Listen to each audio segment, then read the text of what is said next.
रात के 2:30 बजे थे। मुंबई पुणे हाईवे पूरी तरह सुनसान। न कोई इंसान, न कोई गाड़ियां, बस दूर से आती हवा की आवाज।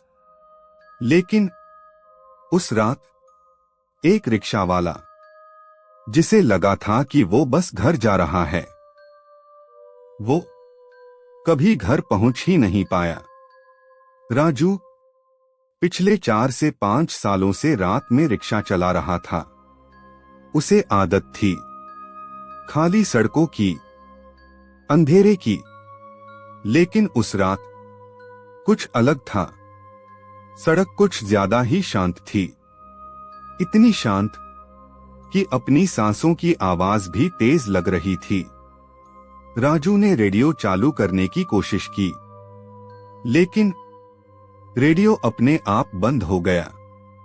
थोड़ा आगे जाने पर उसे सड़क के किनारे एक औरत खड़ी दिखाई दी। ऐसा लग रहा था कि वो काफी देर से वहीं खड़ी थी। सफेद कपड़े, लंबे बाल, चेहरा पूरी तरह ढका हुआ। राजू ने रिक्शा रोका और पूछा, मैडम, कहाँ जाना है? कुछ सेकंड खामोशी। फिर वो बोली, आगे वाले मोड़ पर। उसकी आवाज बहुत धीमी और ठंडी थी। वो रिक्शे में बैठ गई और सब कुछ अचानक बदल गया। रिक्शे के अंदर ठंड बढ़ गई। राजू के हाथों को ठंडी हवा महसूस होने लगी। उसने शीशे में देखा, लेकिन उसका चेहरा अब भी दिखाई नहीं दे रहा था। बाल अभी भी चेहरे पर थे। वो एक बार भी हिली नहीं, एक बार भी बोली नहीं। बस कभी कभी हल्की सी सांस की आवाज सुनाई दे रही थी। रिक्शा आगे बढ़ रहा था। अचानक राजू को एहसास हुआ कि सड़क खत्म ही नहीं हो रही। वही सड़क, वही पेड़, वही मोड़, जैसे वो एक ही जगह पर घूम रहा हो। वो डर गया।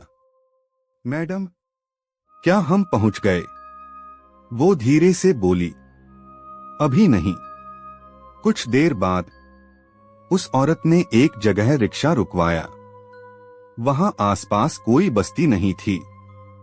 राजू बोला, मैडम, मैं आपको आगे तक छोड़ देता हूं। राजू उसके पीछे पीछे चलने लगा। लेकिन आगे जो उसने देखा, उससे उसके रोंगटे खड़े हो गए।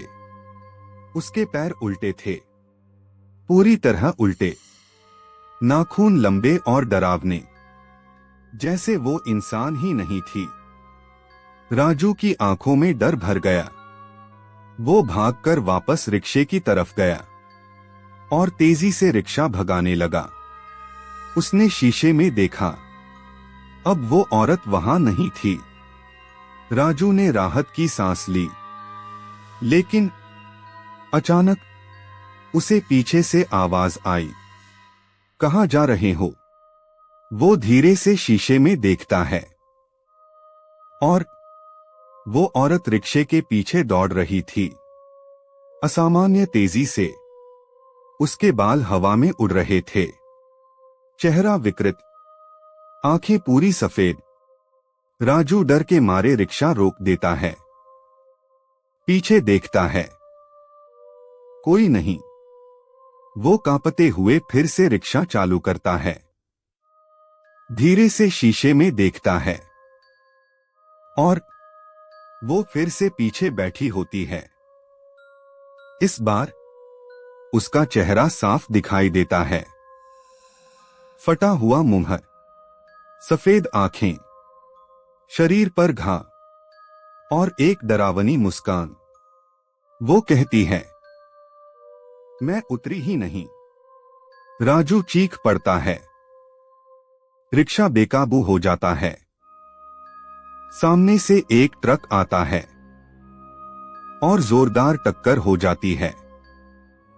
पुलिस रिपोर्ट के अनुसार ये एक साधारण हादसा था, लेकिन लोग कहते हैं उस हाईवे पर आज भी रात के समय एक औरत दिखाई देती है, लिफ्ट मांगते हुए, जिसके पैर उल्टे होते हैं, क्योंकि कुछ साल पहले उसी जगह उसका खून हुआ था और वो आज भी अपने कातिल को ढूंढ रही है या अगले शिकार का इंतजार कर रही है।